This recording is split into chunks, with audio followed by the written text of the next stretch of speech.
Yesterday we were in Mthatha and we visited a police station to see the rollout of the integrated persons management system or solution. We have about 1,000 police stations, and General Tumulu will elaborate. We've been able to roll out into 88 police stations. And one of the issues yesterday that we spoke about is to roll out to all the police stations. What does the system does and why is important? I want to elaborate.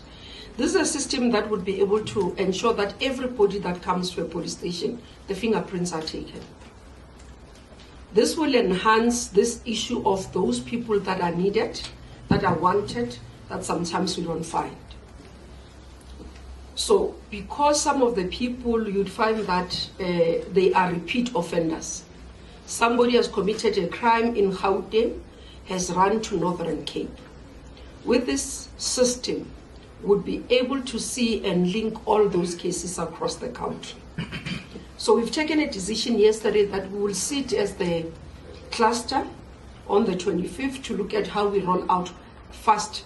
We said to Minister Kachale, we want to see this roll out as soon as possible to all the police stations, because it will help us to track all these criminals and reduce people that we can't find. One of the areas that we observed as we got to these visits and between correctional services, ourselves as justice and police, the identification is an issue.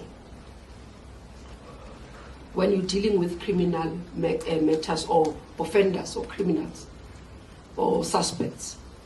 When you get to a police station or you are arrested, for example, there's a different identification. So a person can be arrested if they say to us that I don't know my ID number and do not register their ID number or give you a wrong ID number.